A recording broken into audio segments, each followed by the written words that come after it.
right, we love to hang with this next guy, one of my favorite receivers, 15-year NFL veteran, 3-time Pro Bowler, NFL record holder. I could go on, but we don't have enough time to list all of his accolades. And he does, like, motivational Instagram posts. I was watching it in the car this morning. I was like, okay, DeSean Jackson, you got me going.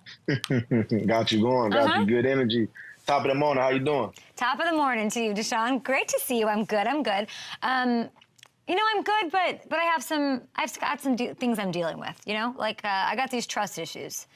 We had our friend, your friend, my friend, DeSean or Deebo Samuel, on the show last week. We can't show the clip, can we?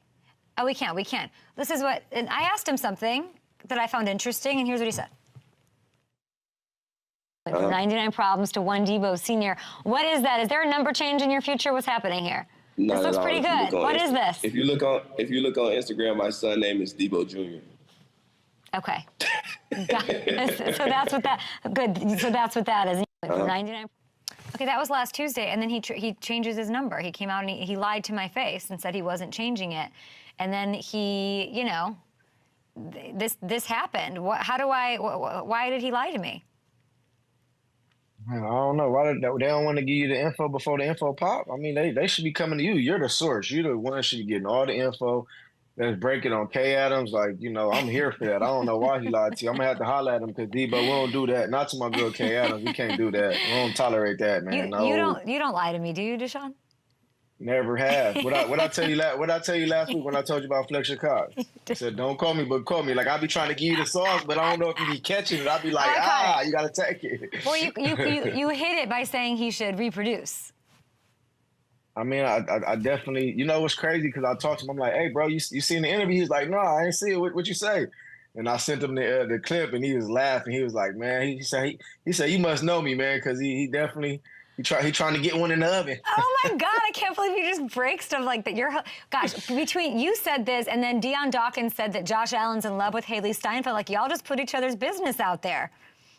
Man, you see, it's the difference, though. When you really got real relationships and real friendships with certain people, and you know them personally, you know you're not doing the injustice. You're just only giving the justice. So I think for him, he deserves his flowers. And, he's put so much hard work and dedication into, playing the game that we all love. But it's more to life. You know what I'm saying? And I'm not saying football is not, everything, but it's more to life sometimes. And I think a lot of times professional athletes get caught up in the hard work and the accolades and, just so much time we put into the game. But, you still, when you leave the facility, you still got to go home to family members, your wife, your girlfriend, your kids, your mother. So I think that part of it that people don't really see is very important. It's very true. Church of D-Jax. I mean, follow him on Instagram because, you have some really important messages. You've been through a lot. You know what it's like. Really quick on Deebo, I saw there was a couple rumors about him potentially being traded to the Ravens. Can you now? I know he doesn't want to leave. I don't want to see him leave, but can you imagine? Yeah, I mean, especially with the Derrick Henry free agency signing. I mean, I don't. I mean, they're like they got like 4 running backs if they get him. But no, man, I've definitely heard a few things, but San Francisco would be crazy if they allow that to happen. I mean, he's home. I think he does a great job for them, and they got something special going over there. So I don't think he's going nowhere. You could quote that. Good. Let's quote. I mean, I would hate to see him go somewhere, but if you were to go somewhere, Baltimore would be pretty crazy and kind of fun. Okay, let's start with your Birds, right? They, Deebo's favorite team. They get C.J. Gardner-Johnson back after, there was a lot between him and the Eagles. They figured it out. He's going to bring some bite back to this team, hopefully get them back to where they need to be on defense. What do you make of the Eagles' free agency moves?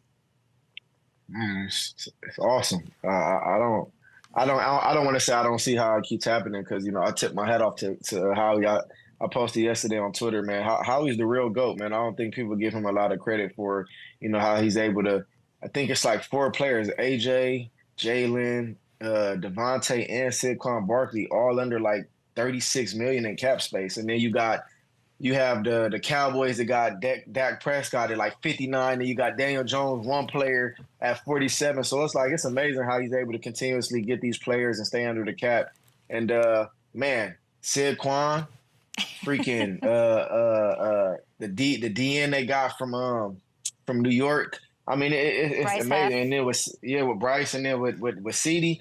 I mean, I think CeeDee was really never supposed to leave in the first place. And it was unfortunate they was able to strike a deal. But I mean, it's a win-win situation for both teams. I think Yeah. CeeDee went to Detroit and got a year deal. Was still able to get some money, and he came back home and got where he's belonging. You know what I'm saying? I think that fierce to have a safety like that in the back end and be able to just help with the camaraderie because he's Philly blood. That rawness he has back there and just how he plays the game, I think that's Philadelphia, and it's happy to see him back home. You left Philly for Washington, let's not forget. You know what it's like to go to a division rival. What advice would you give Saquon in dealing with that?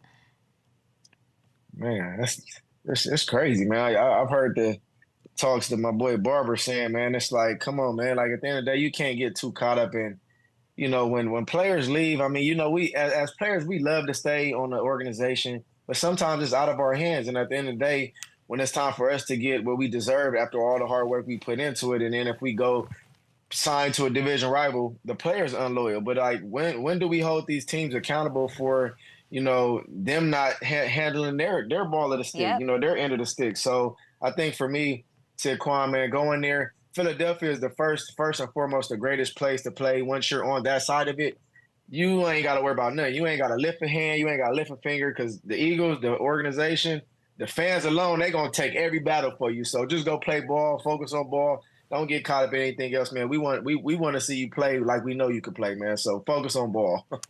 It's well said, and I wish him a lot of success. I think he's perfect for that offense. I think he's perfect for any team, and he's going to be a huge elevating factor to hopefully get them back on track.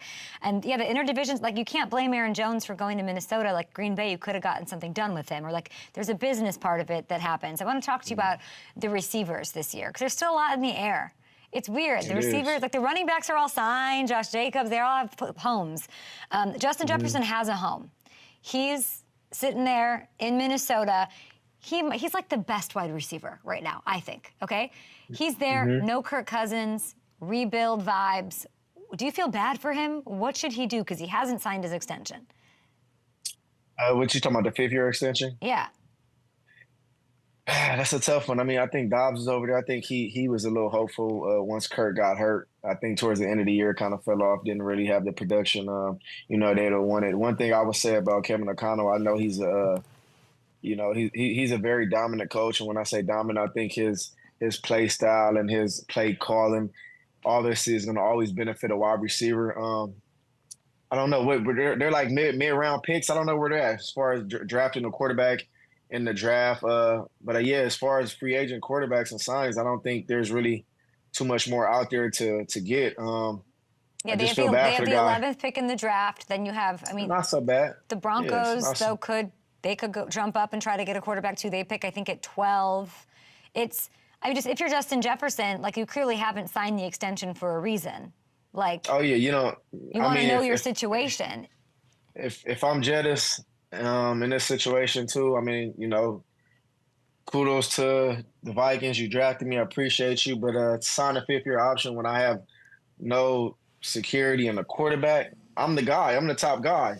You know what I'm saying? I'm the best receiver in the league. I need a quarterback. Yeah. So why would I sign that extension if y'all ain't showing me nothing? I need some type of hope. So I wouldn't have signed it either. Honestly, I would love to test the market, especially being him. He'll break the whatever the polls or the contracts. If he gets to be free agent, oh my gosh, I can't wait to see what that looks like. He might get like 200 guaranteed. Is he the best wide receiver right now? Yeah, I diddle you. Yeah, I think so. He's definitely man, to be able to come back after missing 7 games and still break 1,000 yards receiving last year. I got a good relationship with him, man. He's a heck of a player. I love his mental. I love his work ethic. Freak of nature game. I love him. He's a young dude, man, and he's doing his thing. So for sure, I definitely would take him best in the league right now. But if you're him, you cannot sign a long-term deal anywhere without feeling confident in your quarterback. That's it. You can. Okay. He can bet on himself because he's the best, so he can. But I know he wants to win. I know he's probably, he wants to win a Super Bowl. That's what we all play for. We all play to hold that Lombardi Trophy up one day, and putting time and effort as a receiver. Our career is a little more lengthier. It's not like a running back. So, he's going on his 5th year, so he has time left. So at the end of the day, He can if he wanted to, but I mean, why shoot yourself in your foot if you could go out there and play with the Mahomes? Or I'm not saying that's where he will go, but if I could go play with a dog at quarterback, that's what I'm gonna do. Your guy OBJ, he's a free agent. Okay. Yep. What are you hearing? Oh man, knowing OBJ, man, OBJ's a real star. He's like the Oscars, he's like that trophy. So, Okay. I know he loves to win. Something about OBJ, he's going to want to love to win. So, if I'm a pick it, I honestly think he might go to, I know you might, I don't know if you're ready to hear this. You want to hear it? Hold on. If you're saying, not yet, because you're saying he's a golden dip naked statue man who wants a Lombardi, then he wants to stay with the Ravens then. He wants to be with Derrick Henry. He wants to be with Lamar, right? I mean, somewhat. But my choice would be Kansas City Chiefs. No, man. I just think knowing Odell, and I know how he is. I mean, he's gonna wait. He's gonna wait to the last. You're not gonna hear nothing soon. I mean, I think it's gonna take a little while. I don't think unless something just comes out where it's how the Baltimore Ravens gave him that 1 year, $15 million deal. I mean, I think you're not going to hear nothing from Odell till later on, like OTAs or maybe closer to training camp. Yeah, Ravens paid him last year. With what you know about Odell, would he take less money? Right now, to go play with a Patrick Mahomes or a team that he feels that could go win the Super Bowl, yeah, I think he'll take anywhere from maybe like 6 to 8 million to go play with a Patrick Mahomes or like a better team that he knows for sure that could win the Super Bowl. I don't think we can have, DeSean, I don't think we can have Taylor Swift and Kim K on the same team. Why did you say Kim K? What are you saying that I don't know? I don't. That's news to my ear. I don't know what you're talking about. They're just friends. That's just friends. I'm sorry. Well, yeah. So friends support friends at games. I don't know. Like, is Kim coming to Kansas City and like? I don't know what that might be fun. That might work. You said you don't lie to me, by the way. You said you don't lie to me. I just said it's news to my ear. I didn't say anything. I just said it's news to my ear. Okay, more wide receivers. Calvin Ridley, big payday. Speaking of paydays, big one with the Titans. 4 years, $92 million, DeSean. He's. I mean, it's unbelievable. He's saying he got exactly what he deserved. Fans are saying you don't deserve it. What do you think of this? Him and D-Hop. For one, man, how is any fans that's not putting their life on their line, who's not putting the work in, and it's not going out there and taking the hits and sitting in meetings and, doing the work? How can any fan say, I mean, at the end of the day, it's an opinion, so they can say what they like to say, but it just disturbs me and it bothers me sometimes because regardless, he's a free agent. That's the market right now. Heard. And I mean, he got a team to pop out there and give him what he felt like he was worth, what he deserved. So for me, I saw him going back and forth with somebody on Instagram or Twitter, whatever the heck it was, and basically said he got everything he deserved. I mean, he's rightfully so. He feels like he's the top of the market. He had to sit down for a year. He came back last year, had a decent year. And I mean, him and D-Hop, I think that'll be a very interesting situation. Now, as far as a quarterback, I'm not too sold on Ryan Tannehill. With Levis, I think they can. Oh, Levis. So Tannehill's gone. Okay, so Levis. I like Willis. I like Malik. I like him a little better, but he got what he deserved. I'm gonna just say that in the foremost. He got what he deserved, and I'm looking forward to see it. But as far as the quarterback play, I know he's a little young over there, and I'm just interested to see how the production will be this year with them. You got to think though, with moves like that. Like, they weren't afraid to get rid of Rabel. That was sort of they're building around the quarterback. Like, that's a huge haul for. They must, like, you could be unsold on Levis. They're not, clearly. Yeah, I mean, I definitely see. And for me, I just need to see a little more. I know they kind of struggled last year. Derrick Henry, he left for a reason. So, I mean, they're sold on him, but they didn't bring Derrick Henry back. I mean, that's a franchise type guy. And if I'm in there, I don't think if Vrabel was there, I don't think Vrabel was letting Derrick Henry leave. I mean, at the end of the day, running backs, they have a shorter career. We know that. I mean, I feel like he gave his all. Yeah. And for me, that it goes back to the same thing we talk about. When a player leaves, we're the victim. But when these teams don't re-sign a player and the type of guy like that that's been your franchise guy that you put so much work and endure on his body, then it's like, okay, let him leave and let him go off. Let's not strike a deal with him. So for me, I just don't know about the quarterback so far, and I just need to see more. But as far as my boy Calvin Ridley, he got what he was deserving of, and I think he's going to go off. I think he can have a great year. D-Hop, they got rid of Derrick, but they signed Tony Pollard. That's not bad. Like Will Levis now, a lot of pressure, like you're saying. Yeah, Levis is definitely a lot of pressure. Tony Pollard, I like him. I don't know if he's a every down back. I mean, you know he kind of did. He fit in good with when they had Ezekiel over there, and they both was kind of like, Ezekiel come in like third down, short yardage, but Tony Pollard, I don't think he's like a back that's going to go in 3rd and 4, 3rd and 2. You know what I'm saying? Like, not to say he can't do it, but it just is an every down back. He's a smaller, skid back, and I think, he plays a little better on 1st and 2nd down. So just excited. I'm excited to see. Let me ask you a question. Would you rather have Derrick Henry or Tony Pollard? I would rather have Derrick Henry if I'm trying to win a Super Bowl. So I like that they got rid of Derrick Henry. I feel like they released him, and now he is in contention can go reach to be the Super Bowl. I think there's a world where the Ravens. I said this yesterday. I think the Ravens, if they had done what was talked about last year at the trade deadline, they could have gotten Henry. If they had gotten him last year at the trade deadline, I think they would have beaten the Chiefs. They ran that ball 6 times. Yeah, and if you have Derrick Henry in that backfield, they would have given him the ball more. What? Monken. But your favorite. Gus Edwards is a decent running back. He had a great year. I won't call it a great year. He had a decent year last year. Yeah. And when you feed him the ball, his production is there. You just got to feed him the ball. You can't go against what's been working for you all year because you're going against Patrick Mahomes. You would never be able to beat Patrick Mahomes at his game. We're not even going to try that. Yeah, I know. But I think that Derrick Henry is no disrespect to Gus Edwards. Derrick Henry is a different player, for sure. and I think the game plan would have been different. You would hope. Maybe they got a lot of playmakers over there. I'm gonna go back to 2010 when we had the dream team for the Philadelphia Eagles. When we had all these players, it's hard. It's only one football to go around. Yeah. You know what I'm saying? So I mean, I love it. All these playmakers, all these stars around, but it's only one football to get around, and this is not basketball. So yeah, I have a couple more questions for you. That's fine. Can I be messy real quick before you do that? Always.